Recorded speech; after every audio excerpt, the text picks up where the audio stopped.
इस वीडियो में आपको बताने वाला हूँ प्रपोर्शन के बारे में, लेकिन केवल प्रपोर्शन ही नहीं बल्कि उसके ऊपर बेस्ड दो बेसिक ऐसी एक्सरसाइज के बारे में जिसके दम पर आप अपने प्रपोर्शंस को और ज़्यादा इंक्रीज कर सकते हैं। लेकिन उससे पहले ये समझिए आगे प्रपोर्शन होता क्या है। देखिए, किसी भी चीज़ को ड्रॉ करते समय जब आप खुद से ये सवाल पूछते हैं, अपने आप से ये प्रश्न करते हैं कि आपने अभी जो लाइन खींची है क्या वो सही है। देखिए, किसी भी चीज़ को ड्रॉ करने के पहले हम क्या करते हैं, उसे सिंप्लीफाई करते हैं, उसे स्ट्रेट लाइंस में तोड़ देते हैं। जब आप स्ट्रेट लाइंस में तोड़ते समय अपने आप से ये सवाल पूछते हैं, अभी जो मैंने लाइन खींची है, अभी जो मैंने लाइन खींची है क्या वो सही है, या फिर मुझे इस लाइन को और बढ़ाना चाहिए, या फिर मुझे इस लाइन को थोड़ा और छोटा करना चाहिए। जब आप अपने आप से ये सवाल पूछते हैं, इसे ही हम प्रपोर्शन कहते हैं। ओके, बेसिकली आप जब अपने लाइन के डिस्टेंस को खुद से अनुमान लगाते हैं क्या ये सही है, इसे ही हम प्रपोर्शन कहते हैं। ओके, और ये केवल बेस्ड है आप सबके ऑब्जर्वेशन के ऊपर। जितने अच्छे तरीके से आप किसी भी चीज़ को देखेंगे उतना ही अच्छा आप उस चीज़ को बना पाएंगे। ओके, तो इसीलिए ये दोनों एक्सरसाइज आपके ऑब्जर्वेशन के ऊपर बेस्ड है। तो चलिए शुरू करते हैं। ओके, अब बात करते हैं अपनी पहली एक्सरसाइज के बारे में। ओके, सबसे पहले जानिए इसे कहते क्या है। इसका नाम है सेंटरिंग। जैसे कि इसके नाम से भी मालूम पड़ रहा है कि हमें इसमें करना क्या है। सिंपल, हमें इसमें एक लाइन ड्रॉ करनी है, एक स्ट्रेट लाइन ड्रॉ करनी है, फिर हमें उसके सेंटर पॉइंट को फाइंड करना है। इससे क्या होगा, इससे हमारी ऑब्जर्वेशन अच्छी होगी, हम अपने देखने के तरीके को और ज़्यादा इम्प्रूव कर पाएंगे। क्योंकि अगर मुझे अपनी आइज़ को ड्रॉ करना है तो ऑब्वियस सी बात है, मुझे ये चीज़ सोचनी पड़ेगी कि कितनी लंबी लाइन में ड्रॉ करूँ। ओके, यहाँ लाइन ड्रॉ की, फिर यहाँ, फिर यहाँ, ऐसा तो होगा नहीं। सिंपल एक स्ट्रेट लाइन ड्रॉ करेंगे, फिर मुझे वैसे अनुमान लगाना होगा कि यहाँ से यहाँ पर एक कट लगेगा और यहाँ पे कट लगेगा। ठीक है, सिंपल कहूँ तो आर्ट में हम केवल अनुमान लगाते हैं कि इस चीज़ को बनाते समय, पेपर पे ड्रॉ करते समय इसकी दूरी कितनी होगी, ओके, इसकी लेंथ कितनी होगी, हम केवल अनुमान लगाते हैं। किसी को ये नहीं पता होता।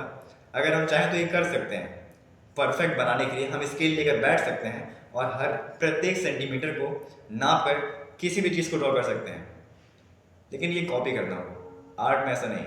आर्ट में हम बेसिकली अपनी ऑब्जर्वेशन को इम्प्रूव कर रहे होते हैं। अगर कोई इंसान चाहे तो नॉर्मली प्रिंट आउट निकलवा के भी अपने घर में फ़ोटो लगवा सकते हैं।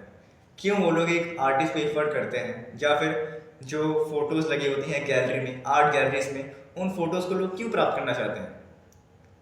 या तो जो इंसान है उसका ब्रांड अच्छा था, ठीक है, उस इंसान की पहचान अच्छी थी, या तो जो ह्यूमन टच है उसके लिए लोग उस चीज़ को चाहते हैं कि वो ड्राइंग, वो पेंटिंग उनके घर में भी है। ओके, बात करते हैं इस एक्सरसाइज के बारे में। स्ट्रेट जो उसका सेंटर पॉइंट आपको फाइंड है, सेंटर पॉइंट को फाइंड करने के बाद बेसिकली आपको एक डिवाइडर लेना है। डिवाइडर की हेल्प से आपको देखना है अभी जो मैंने यहाँ सेंटर पॉइंट किया है क्या वो सही है, नापना है आपको। फिर नहीं होता उसको इरेज करना है सेंटर पॉइंट को, फिर अगेन इसी काम पर लगे रहना है जब तक कि आपको वो परफेक्ट पॉइंट नहीं मिल जाता। ये चीज़ ये आपको इस एक्सरसाइज में करना है। ओके, अब बात करते हैं अपनी दूसरी और आखिरी एक्सरसाइज के बारे में। ओके, सबसे पहले जानते हैं इसका नाम क्या है। इसका नाम है डिस्टेंस।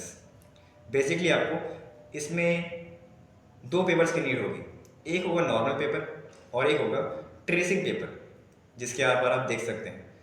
ट्रांसलूसेंट मतलब दूर से तो ना दिखे लेकिन पास लाने पर उसके आर पार आप देख सकें। क्या करना है, एक पेज लेना है, उसके ऊपर आपको दो लाइन ड्रॉ करनी है। एक होगी नोन और एक होगी अननोन। नोन मतलब ऐसे इसका कोई फिक्स नाम नहीं है, मतलब जैसे मैथ में टोटल के स्थान पर हम किसका इस्तेमाल करते हैं, सिग्मा का, वैसे ये भी केवल इसमें नाम रख दिया गया है ताकि हम उस चीज़ को याद रख सकें। तो एक होगी लाइन नोन और एक होगी लाइन अननोन। नोन मतलब जिसका डिस्टेंस हमें मालूम है, अननोन जिसका डिस्टेंस हमें मालूम नहीं होगा। एक पेज पे ड्रॉ किए, फिर सेम नोन लाइन को ट्रेसिंग पेपर के ऊपर ड्रॉ करना है और अगेन अननोन लाइन को भी ड्रॉ करना है। शर्त ये है कि नोन लाइन का तो जो डिस्टेंस है वो हमें पता होगा, उसे हम स्केल की सहायता से ड्रॉ करेंगे, लेकिन जो अननोन है उसे हमें अपनी ऑब्जर्वेशन से ड्रॉ करना है। ओके, उसमें हम स्केल का इस्तेमाल नहीं करेंगे, केवल ऑब्जर्वेशन के दम पे हमें उस लाइन को ड्रॉ करना है, बस इतना है।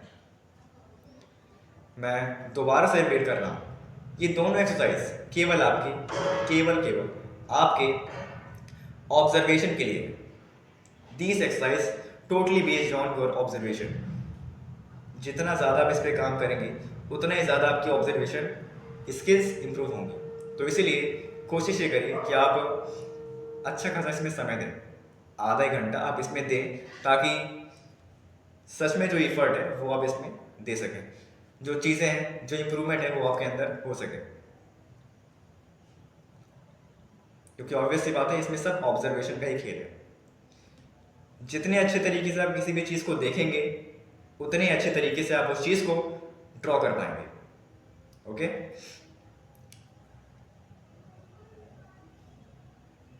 ये बेसिक 2 एक्सरसाइज थे खासकर आपके लिए, और इसमें मैंने केवल 2 ही एक्सरसाइज का नाम इसलिए लिया है, 2 एक्सरसाइज के बारे में आपको इसलिए बताया है क्योंकि ये 2 एक्सरसाइज इजी और साथ ही साथ बेसिक और इम्पोर्टेंट एक्सरसाइज है, ज़रूरी भी है और बेसिक भी है। जो बेसिक एक्सरसाइज होती है वही है। बाकी आपका जो प्रोपोर्शन है और भी जो चीज़ें आती हैं, एंगल, लाइन, प्रोपोर्शन, जजमेंट और प्लेसमेंट, जो भी चीज़ें हैं उन सब के ऊपर हम बात करेंगे। आई होप सो कि आपको ये चीज़ें समझ में आ गई होंगी। Thank you so much everyone. I hope so कि आप सबको ये सभी पॉइंट्स क्लियर हो गए होंगे। और जैसे कि मैंने कहा, इस वीडियो में मैंने केवल 2 पॉइंट्स को रखा है आप सबके सामने, और आने वाली वीडियोस में जो और पॉइंट्स बच रहे हैं और जो इंपॉर्टेंट पॉइंट्स हैं वो मैं आप सबके लिए लाता रहूँगा। तो ऐसी इंफॉर्मेशन, साथ ही साथ में ज्ञान भरी बातों के लिए इस चैनल पर बने रहिए। एंड मिलते हैं ऐसी किसी और नेक्स्ट वीडियो में। एंड आप सभी को थैंक्स फॉर वॉचिंग।